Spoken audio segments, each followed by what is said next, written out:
Hello everybody, so in this video I'm going to give you 10 suggestions of books that you could read if you were interested in learning more about racism and anti-racism but from a fictional perspective.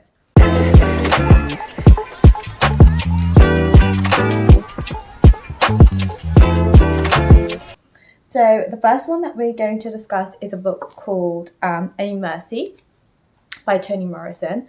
So generally speaking, I would recommend all of the books by Toni Morrison. This one is just one example of a really nice, very short, very easy to read book. That's a really beautiful tale that's set in the times of slavery back in America. And it's about this little girl named Florence and about how her life changes. It's about it's about femininity, it's about slavery, it's about motherhood, it's about love, it's about life.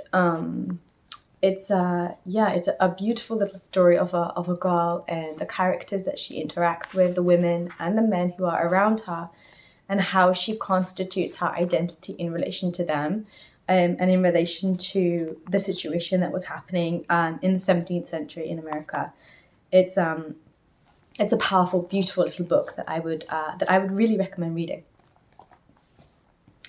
My next recommendation is it's called Nervous Conditions, and it's set in Zimbabwe back when it was called Rhodesia, so it was under British colonial rule. And actually, it is the first book in a trilogy. The next book is called The Book or Not, which is the second in the series, and then This Mournable Body, which is the third. I haven't actually read the other two, but this one is it's such a beautiful book. So it's about this girl who, the story starts with when her brother dies, and she's pleased when her brother dies because it gives her a chance to go and get educated, and she gets educated in one of the missionary schools in Rhodesia at the time, and it's about the cutting observations of this young girl as she's being brought up in, through the educational system. My next recommendation is The Voices by Susan Elderkin. I was a little bit reluctant about including this one because it's still really interesting, but I would prefer, what I think is important when we're considering racism and anti-racism is to always try to prioritize reading. What we eat is who we are, right? So the books that we consume and the literature that we consume and the academic pieces of writing that we read and everything, the films that we watch, the YouTube channels that we watch, everything, if it comes from the perspective of those who have experienced racism, it gives a different kind of a light to, like, if it's like a white person who goes to another country and then they write a story about the experiences of the local people, it perpetuates inequalities, right? Like the very medium itself perpetuates inequalities. And this is one of my problems with anthropology in general, which still exists today, right? Like white man goes to Nigeria to explain Nigerian society to Nigerians. Oh, makes my skin crawl. And this is an example of a British novelist who's writing about the bush in Australia, but she is writing from the perspective of a white, the protagonist is a white character called Billy, because actually it unfolds into this exploration between the relationship between the man, the land of Australia, the spirits of the country, the past of the country, struggling to deal with and understand the relationship between the Australians and the Aboriginals and the past and the present and how that constitutes within the life of this man. So actually, I do think it's an interesting read, and it presents a different kind of a perspective, certainly different from the other books in my recommendation because it's about Australia. So actually, I do recommend it, but it does come with a caveat. I think if we're reading about Aboriginals in Australia, we need to read from the perspective of Aboriginals in Australia, which isn't this, but it does lend itself to the fact that white people still have a role to play. Obviously, here I am speaking, white people still have a role to play in being critically aware and reflective of ourselves within racial structures that perpetuate today, right? So it doesn't mean that there is no place for this kind of literature. It just means that we must be a little bit careful including this or not including this. But nonetheless, I have included it, so there you go. The next one that I wanted to suggest is called Love Marriage by Monica Ali. Maybe you've heard of Monica Ali because she's quite popular. Her books are so good. They are so good. They are very, very modern. They are very, non-put-downable. I basically just had to read the whole thing in one go. It's so interesting. She researches her book so well, so you get to learn so much about, this particular book is you learn so much about psychology, you learn about medicine, you learn about the relationship between, so it's set in England, right? It's set in London, and it's the kind of love relationship of this girl from an Indian family and her relationship with a man who is a British man, but it's far more complicated than that. It's not just like any typical East meets West. It's really deep and complex and very beautiful. I would really recommend this, and I know it's big, but it's such a good read, so don't be afraid of that.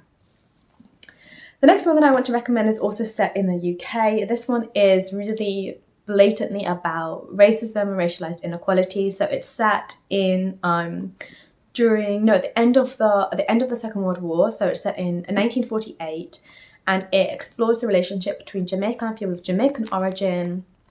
We'll have all heard about this, the Windrush scandal, etc., when Jamaican people were really beckoned to come to the UK to help with rebuilding the UK at the end of the war. So yes, in this piece of historical fiction, she really encapsulates what's happening at that time and the opinions of the English and the Jamaican people, and the kinds of contradictions and different scenarios that arise as a result of that in a really engaging novel.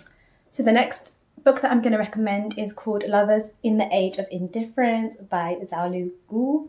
And it's a really interesting collection of short stories from a variety of different countries.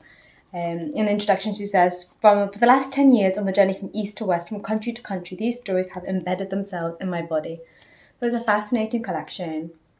The author herself is also interested in film, and she you can see her eye for detail throughout the stories. And so she's originally from China, and then she moved abroad, and so she manages to talk about the history of China, talk about how it is at the moment, talk about modernity, talk about love, and just to really encapsulate the kind of humanness of it. So I think that this is a really interesting collection.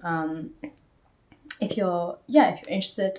My next recommendation is called The White Tiger by Aravind Adiga. I apologize for my pronunciation. It's all well and good, isn't it? Being like, oh, let's read literature from all over the world, and then I can't at all pronounce it. So I do apologize for that. Anyway, so this is a really interesting short story. It's by this guy who is originally from India, and then he moved abroad, and now he's gone back and he's living in Mumbai. And I read this article with him. He was saying like what he was trying to do in this book is to kind of expose in a really humorous way India's class struggle and the kinds of experiences of the Indian working class and their engagement with, modernity and caste. And I think it's even been made into a film. So yeah, it's a really wonderful, quick read. So I would recommend that as well. My next book recommendation is called Transcendent Kingdom by Gyasi, who is originally from Ghana and then moved to the US. And so the book is about this neuroscientist, and she is also originally from Ghana and living in the US, and it explores themes of like science and family, because her brother, the character in the novel, her brother was an addict and he passed away, and her mother is dealing with depression. So the protagonist is like kind of trying to understand everything that's happening and everything that her family is going through. She's a scientist, so she's approaching it from a scientific perspective. So, like I said, I haven't finished it, but I'm really enjoying it so far, so I would recommend that as well. My last two book recommendations are quite similar. The first one is The Good Immigrant, which is a collection of 21 stories. They're not necessarily fiction. I know that I said that this was a fiction like collection of books. These two are not necessarily fiction, but they read like fiction in as much as that they are really like really engaging, really good to read. It's not like non-fiction that can be a little bit difficult to engage with from time to time. So yeah, I would really recommend this. It's got like loads of different authors in, like Zadie Smith, who we discussed today, like with Ahmed Koku Khan, Nish Kumar, like lots of people that you've heard of, people that you haven't heard of, and their kinds of their lived insights, their experiences, dealing with things like cultural appropriation, culture wars, raising children in not diverse areas of the country in the UK, like what happens as a result of that, how people constitute their identity when they're not surrounded by people who share elements of their own identity, and how in like representation, white characters, for example, like in film and in TV and books, are afforded nuance, and characters of color are very much not. So yeah, really a good read, but very challenging as well. It might challenge some stereotypes that you have, hopefully, or else why are we reading it, right? And then the last recommendation is a book that I absolutely love. It's called It's Not About the Burqa. Again, it's a collection of stories. This time it's only Muslim women who have contributed, but different Muslim women from different parts of the world. Obviously, it's focusing on the UK, but Muslim women who've come from different parts of the world have experiences in different ways. For example, what's it like to be a Black Muslim woman? What's it like to be a hijabi? What's it like to wear the burqa? Is it all about the burqa? No is the answer. So no, it's a really interesting book. I just want to read one little passage in the first story, which is by Mona L. Hathaway, which is she really like summarizes the book really acutely. So she says, Muslim women are caught between a rock, an Islamophobic, racist right wing that is eager to demonize Muslim men, and to that end misuses our words and the ways we resist misogyny within our Muslim communities, and a hard place.